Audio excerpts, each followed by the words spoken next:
Deep in the heart of Texas, two friends eagerly chatted on social media about their impending bundles of joy. Little did anyone know that within this seemingly innocent exchange, a web of deceit was being spun. One of these friends, however, harbored a secret. She wasn't actually pregnant, yet she was willing to embark on an extraordinary journey to maintain the charade. Decided to pursue the death penalty against Parker for several reasons. They say the murder of 21-year-old Reagan Simmons Hancock was premeditated and planning took place over a course of several months. Lies are a part of life, woven into the fabric of human existence. But what happens when a lie grows so immense, so awe-consuming, that it becomes your entire reality? When the facade can no longer be sustained, how does one cope? Today, our story unravels the gripping tale of an individual who concocted her own answer to these profound questions. But let us first journey back to where it all began to uncover the origins of this intricate tale of deception.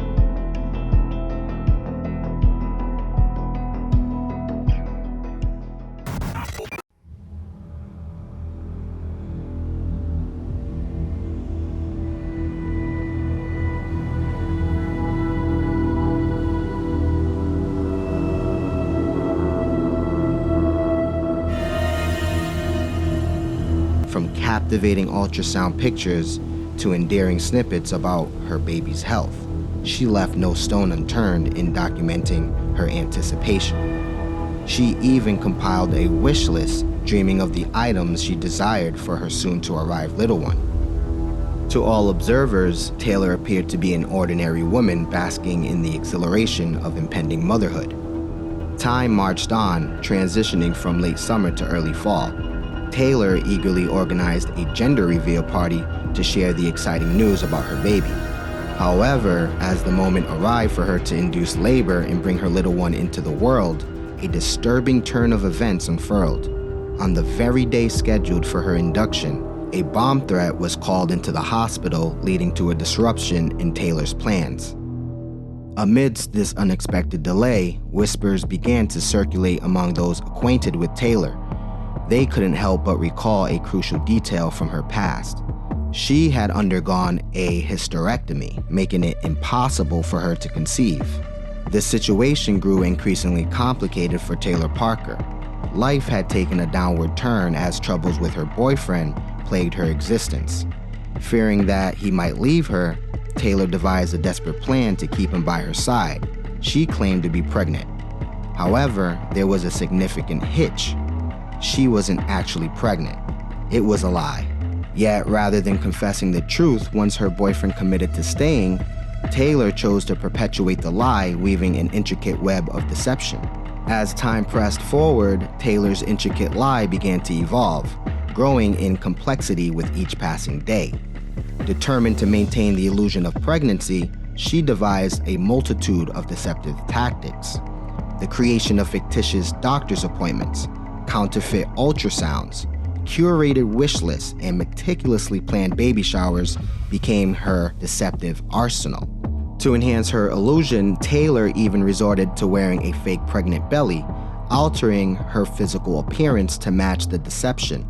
The impending arrival of the baby loomed, challenging Taylor's ability to prolong the charade. Having skillfully evaded the induction of labor, she now faced a critical juncture. She needed to devise a plan to sustain the illusion and prevent the crumbling facade from revealing the truth. With each passing day, the stakes grew higher, demanding her ingenuity to keep the intricate web of lies intact.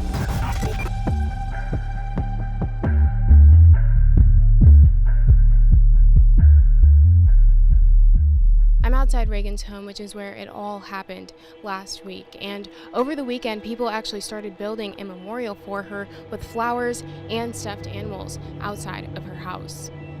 Never quit smiling, never quit trying and moving on and tackling the next hurdle. The most beautiful person, her spirit, her personality, everything about her was beautiful. The path ahead becomes increasingly clear. Taylor's yearning for a baby intensified, and her sights were set on a peculiar target, her friend, Reagan, who was on the verge of welcoming a child into the world. The desire to possess that baby consumed Taylor's mind. She delved into the depths of the internet, immersing herself in videos showcasing physical exams performed on developing fetuses. Her focus fixated on preterm deliveries, particularly those occurring around the 35-week mark, a stage of pregnancy that eerily mirrored Reagan's own. With a sense of urgency, Taylor turned to Google, conducting a series of suspicious searches related to the premature delivery of infants. In her mind, this brief online binge provided her with the knowledge necessary to proceed. Armed with newfound confidence, Taylor set her plan in motion. She made her way to Reagan's house, the setting where her twisted intentions would unfold.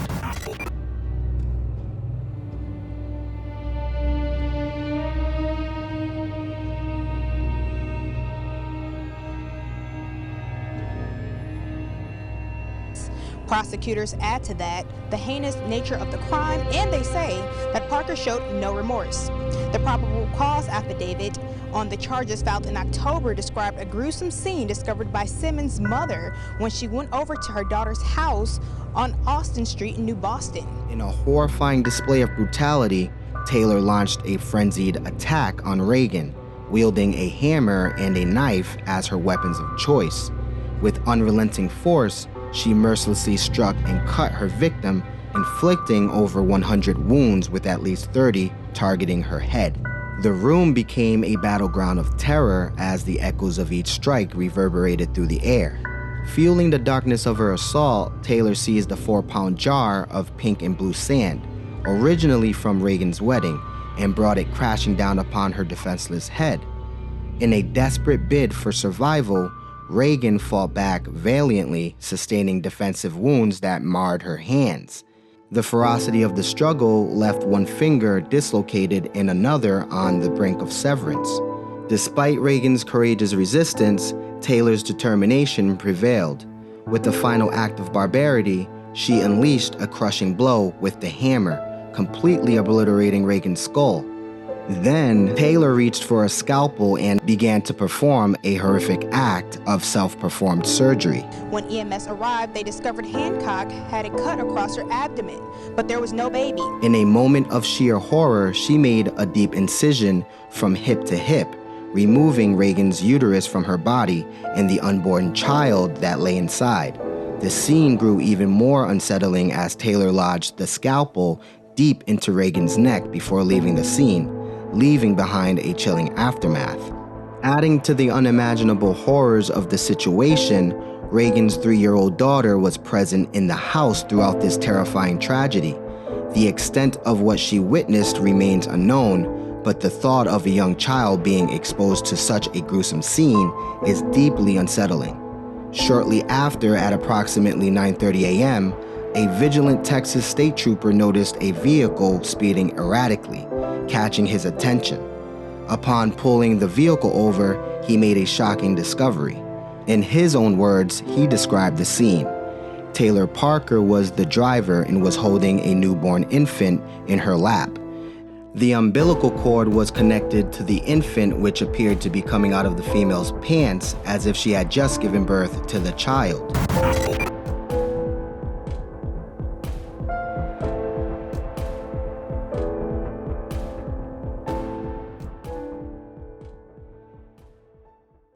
The 21-year-old was known as wife to Homer Hancock and mom to 3-year-old Kinley Grace, and she was also expecting another baby girl, who she'd named Braxlyn Sage. She became a mother early, but after she had Kinley, she went on to get her high school diploma, and she was aspiring to eventually get in. She was going to start taking classes again in the spring, and she wanted to go into nursing eventually.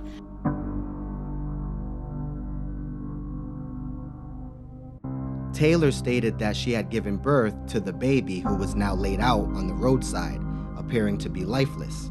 Realizing the urgency, the trooper promptly called for an ambulance.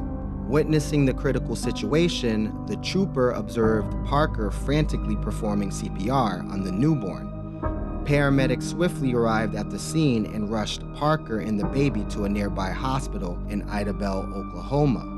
However, the heartbreaking truth was soon revealed by doctors at McCurtain Memorial Hospital. The child's birth had not occurred as Taylor had claimed. Tragically, the newborn, who was soon to be named Braxton Sage Hancock, was pronounced dead. Around the same time, Reagan's mother arrived at her daughter's residence, completely unaware of the horrific events that had taken place inside. In a heart-wrenching discovery, she came face to face with the devastating scene, prompting an immediate call to emergency services at 10:18 a.m. Law enforcement officers swiftly responded, entering the home to find a haunting sight. They encountered a white woman lying face down on the floor, surrounded by a chilling presence of blood that stained nearly every corner of the home, the floors, walls, furniture, and appliances. The scene was one of unimaginable horror, leaving investigators baffled by the magnitude of the gruesome tragedy that had unfolded.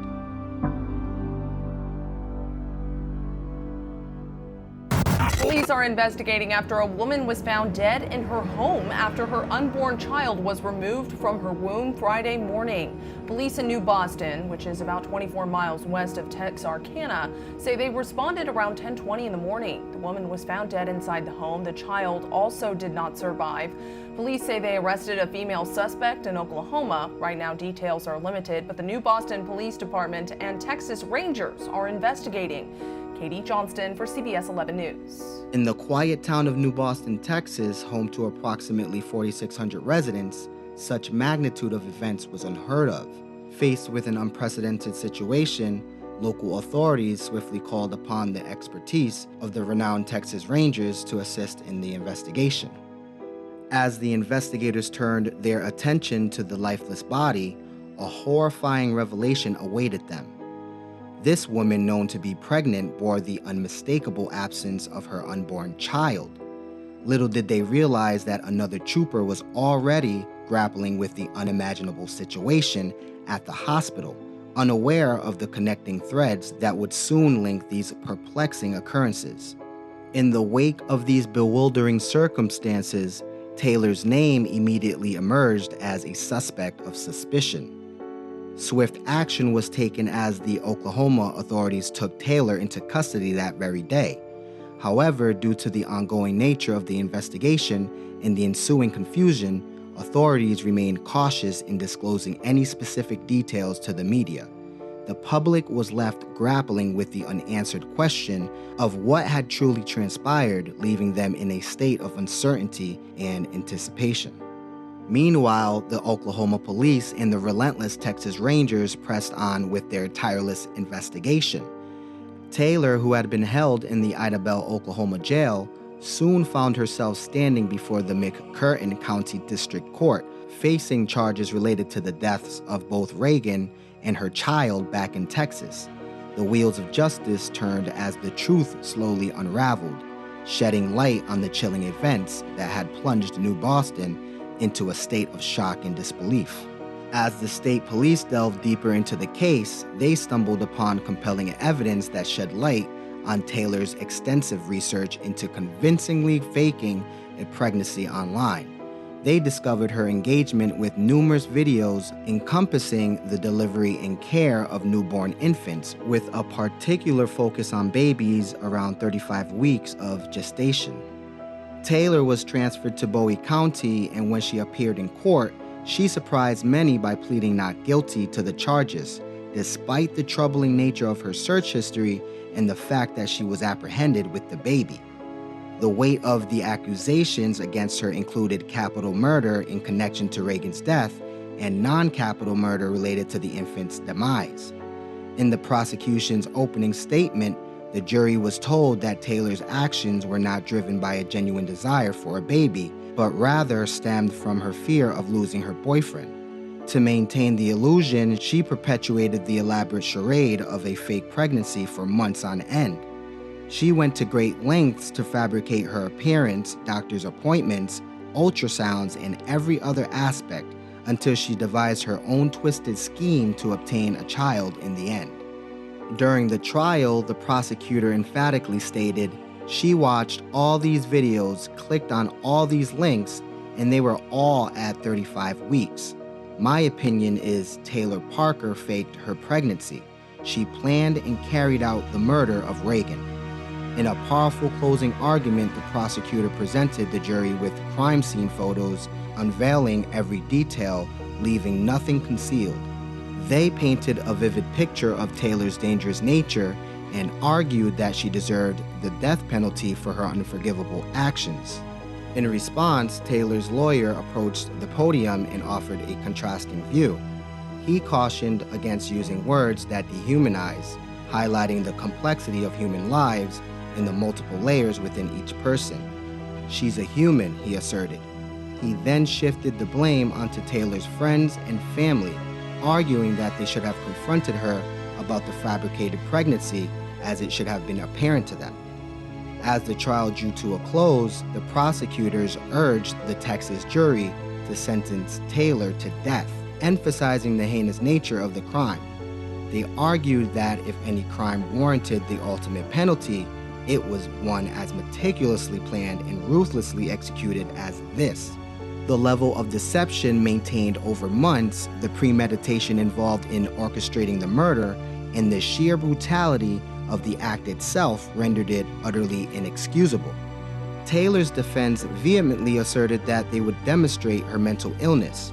They argued that the baby had never been alive from the beginning, aiming to dismiss the kidnapping charge in hopes of reducing the capital murder charge to a regular murder charge. "That's why in opening statements, we spent so much time on definitions," stated the defense attorney.